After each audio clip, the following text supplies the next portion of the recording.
The filter-free diary. Uh,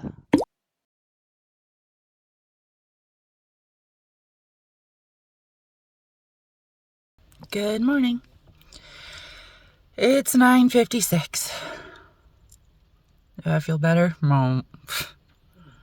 I definitely cried it all out, so I don't feel so overwhelmed, and I just feel a little... It's not hopeless, because I know it's all going to do whatever it's going to do, but in the meantime, I'm going to be freaking out, and I'm just tired of freaking out.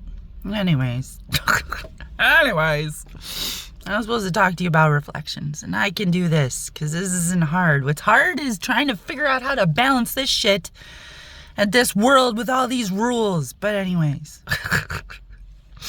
Okay.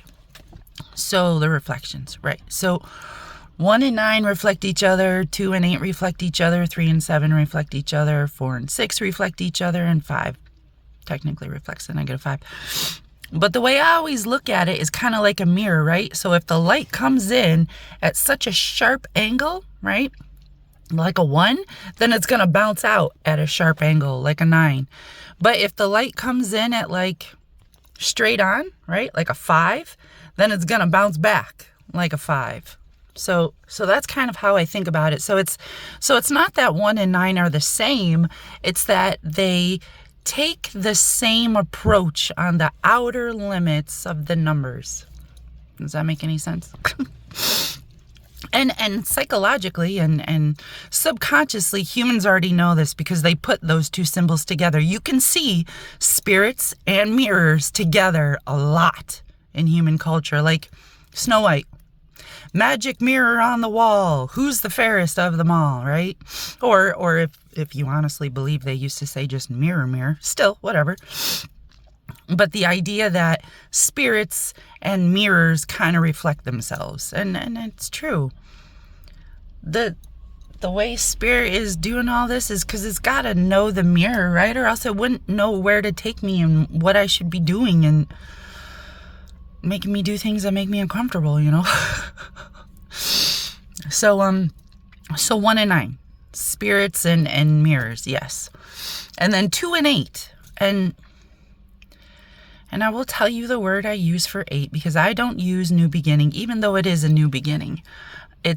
I use a more specific word. I use the word perception, because once you have 7, once you have the story of your life, you can very clearly see your perception. Oh, I like candy. That's why I always end up going to the candy store and have no teeth left, you know, or whatever the case may be. So the idea that forms and perception go together, and it's true.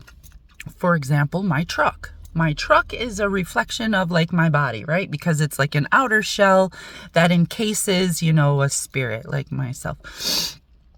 But It's a perception too, right? Because I picked a specific car, right? My car is black. My car is huge. My car has a sunroof and a moonroof.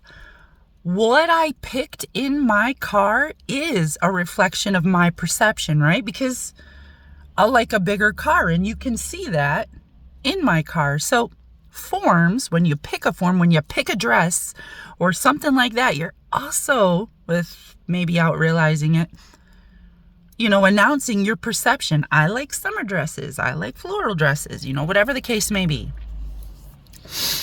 And for the 3 and the 7, that should be really easy. And no, I don't mean the 7 I talk about. I mean, think about it. How many of us read books? That's the mind being the narrator and reading all the words. And then what happens? You get a story. That's the reason people read books, is because it comes to life like a dream, like a freaking story. And now you're reading the words, but you're also watching the story up in your mind. 3 and 7. That's really easy and obvious, right? And then 4 and 6, that's kind of obvious too, right? Because we've actually talked about that when we talked about 4. We said, if you have a desire, right, you're going to chase it. And as you're chasing that desire, what are you doing? You're making a path. You're making a path that other people can try and follow. But, you know, depending on their desire, they may, you know, fall on the wayside. But, desire and path is like one of the easiest ones in my opinion, right?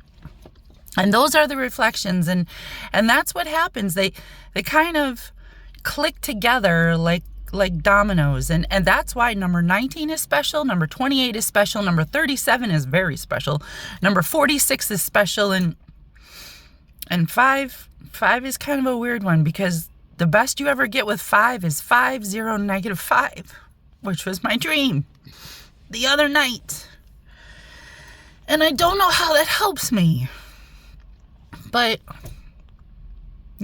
Spirit just wanted me to remember 5, 0, -5. So that's that thing. And technically 5 is the only one that gets 3 characters, because that's the only way you're going to ever scoop up a 0 in a reflection anyways. And it's kind of like saying, instead of bouncing back, it breaks the mirror with the 0 and then just goes straight through with a -5. And if Spirit's trying to say I'm not going to bounce back, then why can't it just be easy and not crazy? But whatever. So those are the reflections, and that's how it works. And now you know what I call number 8, and the reason it works out that way is because once you have a perception, you can very clearly see the whole mirror of how it's all working. And yes, I can see that, but I don't want to cross those lines, even if they were drawn by people. I don't feel comfortable crossing lines. Anyways, so those are the reflections. Have a good morning.